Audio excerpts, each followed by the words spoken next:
te adorar.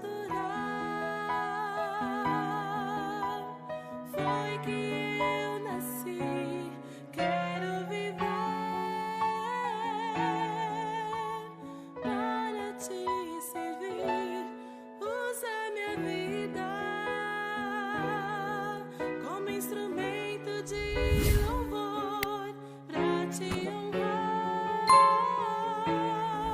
e demonstrar o meu amor por ti.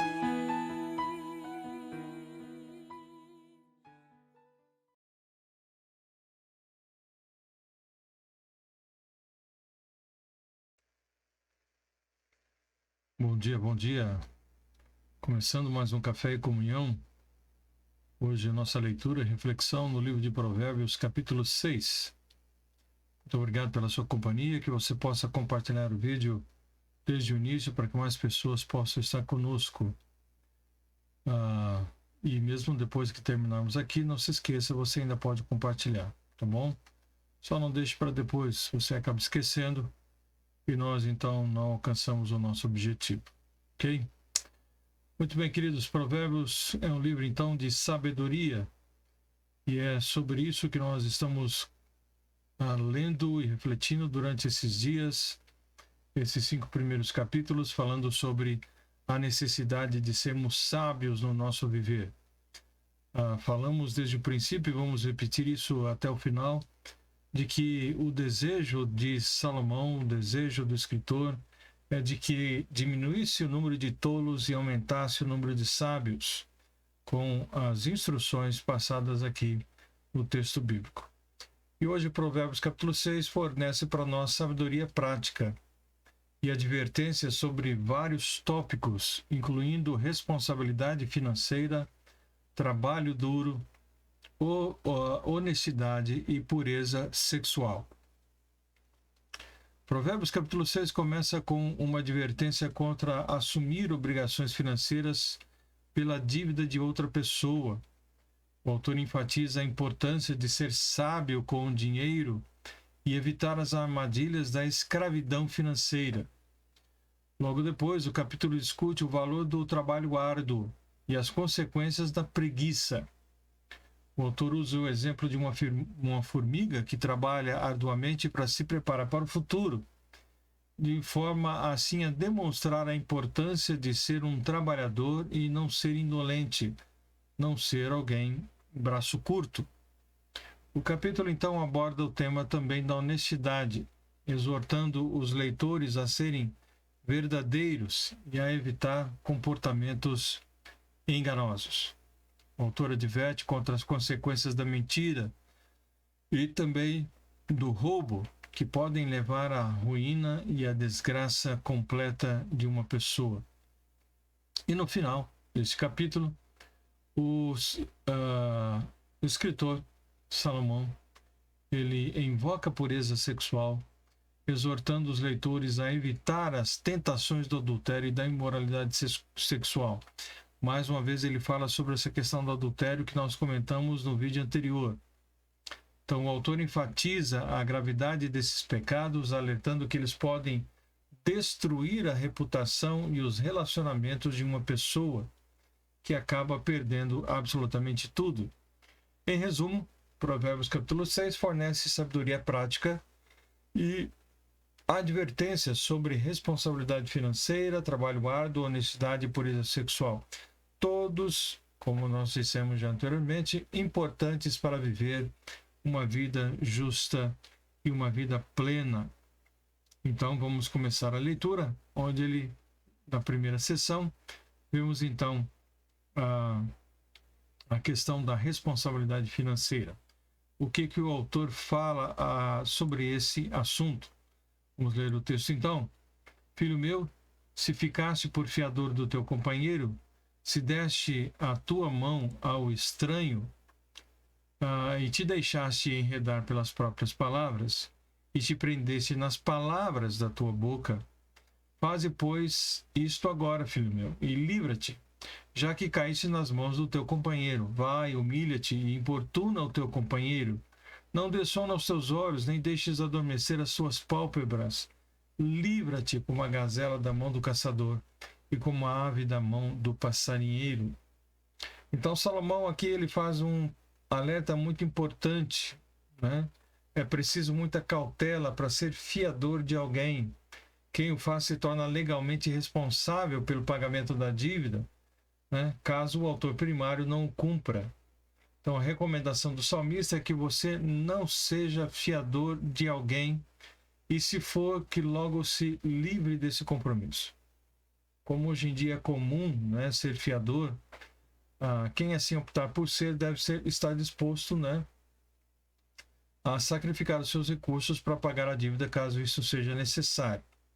Agora, nós vivemos num sistema realmente, principalmente no nosso país, muito difícil, onde nós não conseguimos absolutamente nada sem ter um fiador, né? Então alguém tem que ajudar nesse sentido. O que importa é que sejamos extremamente responsáveis para não permitir, né, que o fiador seja prejudicado em qualquer situação, né, tendo seus bens aí confiscados por causa da sua falta de responsabilidade, tá?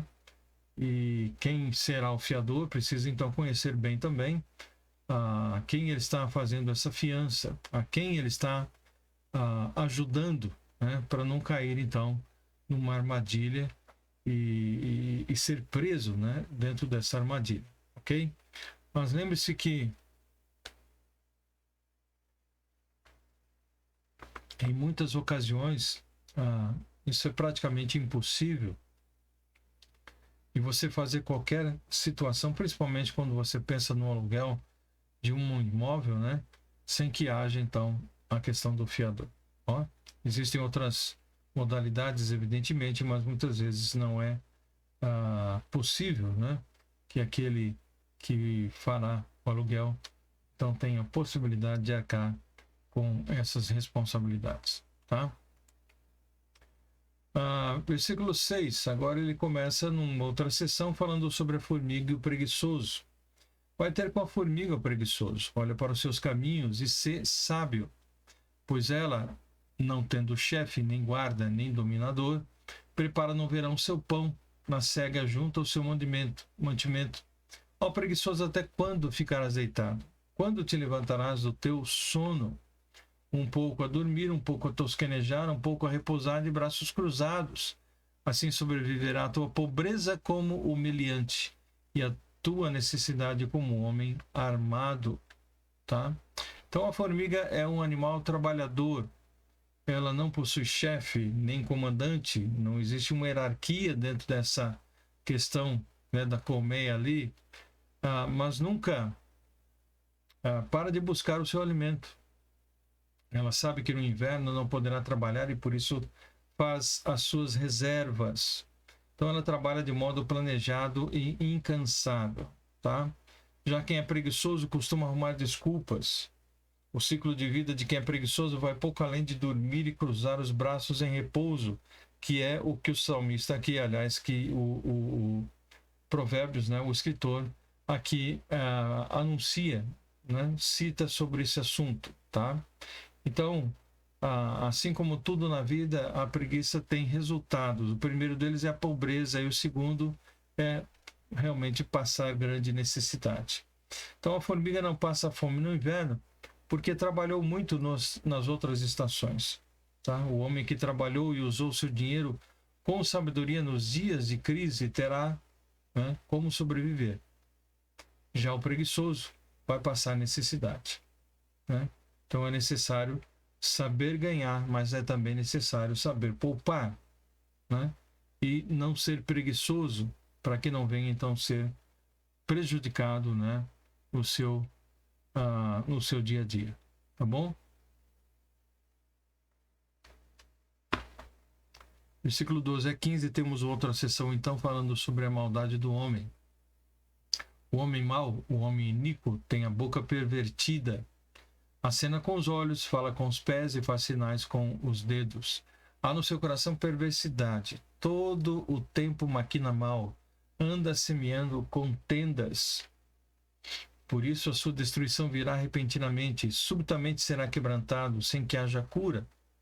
Então o homem mau entrega todo o seu ser à prática da maldade. Todas as partes do seu corpo são colocadas a serviço da perversidade. Uma pessoa má, ela colherá o que plantou. Ninguém semeia violência e colhe paz. Quem escolheu o caminho da crueldade comerá dos frutos dela no futuro. Uma hora ou outra, isso recairá sobre a sua cabeça. A palavra diz o que acontecerá com quem preferiu viver uma vida de crueldade. A desgraça o abaterá, né? Será quebrantado sem que haja cura. Então, que caminho nós estamos escolhendo? Que caminho você está escolhendo? Né? O caminho da destruição ou o caminho, né, realmente da sabedoria? Tá? Então, essa sessão fala sobre a crueldade do homem e como ele, então, maquina o mal em todo o seu corpo, todo o seu ser, mas que também haverá julgamento contra esse tipo de atitude. Versículo 16. Agora ele fala sobre os pecados que Deus abomina. Estas 6 coisas o Senhor odeia, e a 7ª a sua alma abomina: olhos altivos, língua mentirosa, mãos que derramam sangue inocente, o coração que maquina pensamentos perversos, pés que se apressam a correr para o mal, a testemunha falsa que profere mentiras, e o que semeia contendas entre irmãos. Filho meu, guarda o mandamento de teu pai e não deixes a lei da tua mãe. Ata-os perpetuamente ao teu pescoço e pendura-os ao teu pescoço. Né? Ata-os perpetuamente ao teu coração e pendura-os ao teu pescoço. Tá? Quando caminhares, te guiará. Quando te deitares, te guardará. Quando acordares, ficará contigo. Tá? Então, voltando aqui um pouquinho, né? Então Salomão apresenta aqui uma lista de pecados que Deus abomina. E ela pode ser comparada com a lista, né, que é contida no livro de Romanos capítulo 1 e de 2 Timóteo capítulo 3. Então atente para essa lista e sonde o seu coração em relação a cada um desses pontos. Tá? Então ele vai falando sobre uma série de situações. E a 7ª que Deus abomina aqui é aquele que semeia contenda entre irmãos. Que coisa terrível é isso, né? A contenda entre irmãos na fé, irmãos em Cristo. Aqueles que deveriam estar trabalhando a serviço do reino, muitas vezes estão criando problemas entre si. Então isso Deus abomina. A ideia de abominar aqui é de lançar fora, né? Vomitar da sua boca, tá? Que é algo que enoja justamente o Senhor. Nos versículos posteriores que nós já começamos a ler, fala sobre o compromisso com a obediência. Então, guarda o mandamento de teu pai e não deixes a lei da tua mãe. Ata-os perpetuamente ao teu coração e pendura-os ao teu pescoço. Quando caminhares, te guiará. Quando te deitares, te guardará. Quando acordares, falará contigo. Porque o mandamento é lâmpada e a lei é luz. E as repreensões da correção são caminho da vida. Então, crer na palavra e obedecer a esta palavra nos guarda de cair nas mentiras do inimigo. A lei de Deus não é dada para oprimir ou subjugar os seus filhos, mas é para protegê-los e para abençoá-los. Quando ela está na mente e no coração, age como um guia que conduz pelo caminho seguro. Então, os mandamentos de Deus, ele diz aqui que são lâmpada e a instrução é luz. Eles são o caminho que conduzem à vida. Então, não é somente nesse momento que a Bíblia relaciona a palavra de Deus como luz que guia no meio das trevas, mas ele faz isso em várias partes também do Novo Testamento, né? Então, nós somos orientados a viver guiados, orientados pela palavra de Deus, que, segundo o que nós já vimos também no livro de Salmos, né, é lâmpada para os nossos pés e luz para o nosso caminho. Ok? E por final, na última sessão, ele volta ao assunto do adultério, né? Para te guardarem da mulher vil e das lisonjas da estranha. Então, se você guarda a palavra no seu coração, você vai se livrar dessa situação, porque essa palavra te fortalecerá para não se envolver com a mulher estranha. tá?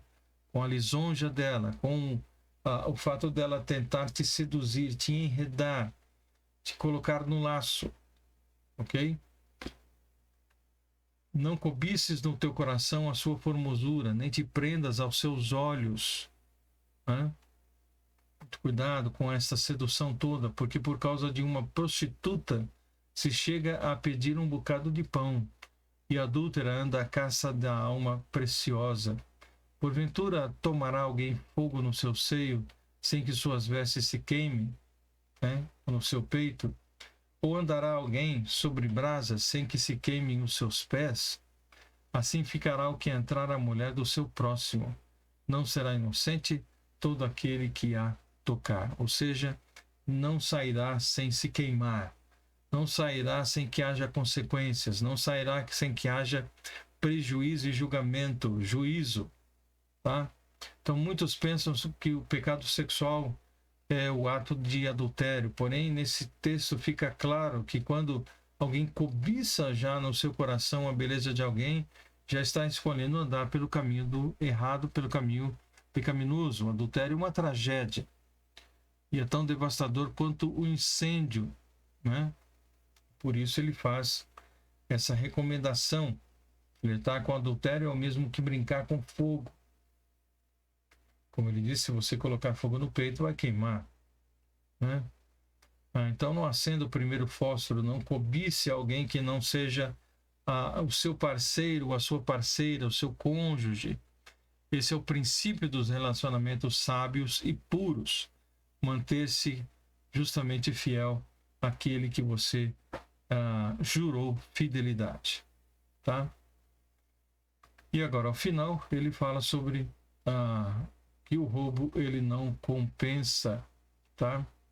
Mais uma vez ele fala sobre isso e depois ele volta sobre a questão do adultério de novo. Não se injuria o ladrão quando furta para saciar-se, tendo fome, né? E se for achado, pagará o tanto 7 vezes, terá de dar todos os bens da sua casa, tá? Então, ele menciona aqui justamente essa situação. Assim, o que adultera com uma mulher é falta de entendimento. Aquele que faz isso destrói a sua alma. Então, Salomão diz que deve haver circunstâncias atenuantes, né, para a questão do roubo, como alguém que está passando fome. Principalmente naquela época se fazia, eu tinha essa questão muito interessante, né, sobre a questão de alguém passando fome. Havia até momentos da colheita em que se deixavam, então, parte dessa colheita para aqueles que tinham necessidade. Então, para quem comete adultério, não existe justificativa, né? O adultério teria consigo um conjunto de más consequências que são inevitáveis. Agora, o roubo pode ser corrigido caso o ladrão pague 7 vezes o que ele roubou, que é o que é mencionado no texto. Já para o adultério, é impossível fazer qualquer tipo de restituição, né? Que então diz aqui, se for achado, pagará o tanto 7 vezes, né? Terá de dar todos os seus bens da sua casa. Mas com relação ao adultério, não há como haver nenhuma espécie de restituição, tá? O preço é alto demais, ok? E aí ele diz, achará castigo e vilipêndio, e o seu opróbrio ou a sua vergonha nunca se apagará, porque os ciúmes enfurecerão o marido, de maneira nenhuma perdoará no dia da vingança.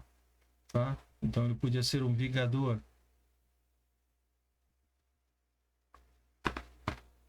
Desse ato destrutivo. Não aceitará nenhum resgate. Não há resgate para essa questão, não há como restituir. Nem se conformará por mais que aumente os presentes. Filho meu, guarda as minhas palavras, esconde dentro de ti os meus mandamentos. Tá? Então ele fala claramente a respeito disso, né? Uma das consequências então do adultério é ter que lidar com o ciúme e a revolta do cônjuge traído. Certas ações não justificam, mas explicam determinadas coisas.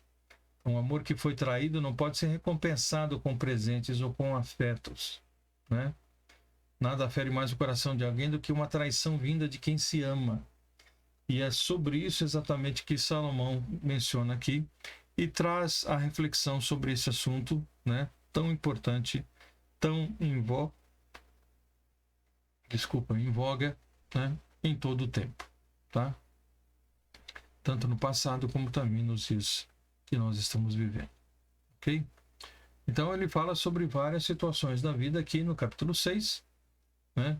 Vários momentos da vida, várias sessões, várias situações que nós vivemos, né? Então, de forma prática, como nós vimos então desde o começo, ele então fornece essas orientações, né? Enfatiza então a importância de ser sábio, né, com todas essas situações, tá? Com a questão da vida financeira, com a questão da vida do trabalho, com a questão do roubo, do adultério, né? Então ele fala sobre várias situações que são importantes para que nós possamos manter uma saúde mental, emocional, espiritual, né? Para que assim então nós tenhamos bons relacionamentos, ok? É isso que nós temos como palavra então nessa manhã aqui de Provérbios para cada um de nós, que possamos aprender com essa palavra.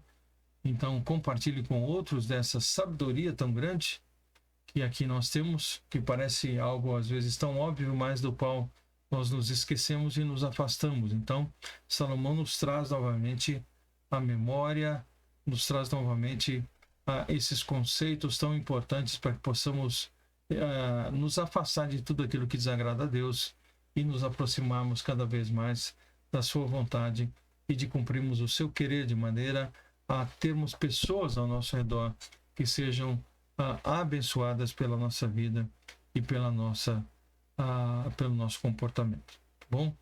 Que Deus possa assim abençoá-los, que todos tenham um bom dia, na graça e na paz do Senhor, e amanhã, Deus permitindo, capítulo 7 de Provérbios, vamos estar juntos mais uma vez. Vamos orar. Pai, obrigado por essa manhã, dá-nos, ó Deus, direção do Senhor, e que possamos, de forma prática, como vimos nesse texto, vivermos na Tua presença e em tudo, ó Deus, sendo agradáveis ao Senhor, sendo bênção para aqueles que estão ao nosso redor, a começar da nossa família e se estendendo por amigos, por pessoas também desconhecidas, mas que possam, Deus, se aproximar e conhecer a verdade através de uma vida autêntica na Tua presença. Oramos assim, agradecidos em nome de Jesus. Amém. Que Deus o abençoe. A todos vocês que tenham todos, então, né, um bom dia aí dirigido, guardado pelo Senhor. E amanhã, Deus permitindo, estaremos juntos mais uma vez com Provérbios capítulo 7. Tá bom? Como dissemos, não se esqueça, não deixe de compartilhar esse vídeo com mais pessoas para que possam adquirir sabedoria nas suas vidas e assim, com certeza, teremos dias e um mundo bem melhor. Que Deus os abençoe.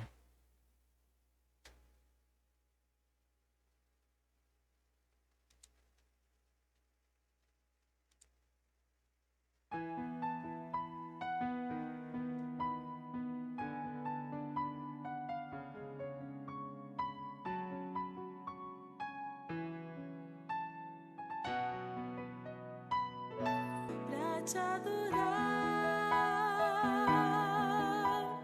foi que eu nasci. Quero viver para te servir. Usa minha vida